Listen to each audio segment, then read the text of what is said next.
Welcome to Not Milk Never Milk. Subscribe if you're lactose intolerant. You start by opening files and connecting storage so you can access items everywhere. Tap Files now, then enable iCloud Drive in Settings, sign in if prompted.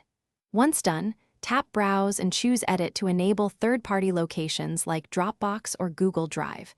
Make sure On My iPhone is active for local files.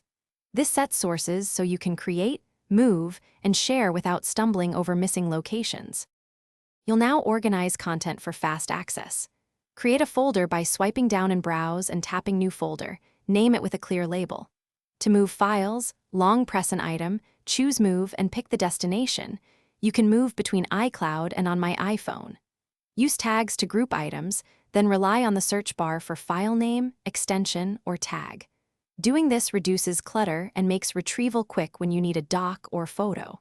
Finish by sharing and editing confidently. Select a file and open the share sheet to send via Messages, Mail, or AirDrop. For iCloud items, use Copy Link to grant access. Tap PDFs to use markup for annotations and signatures. Open images or docs and apps for edits.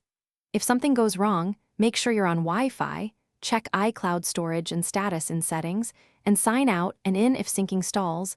That usually resolves most issues.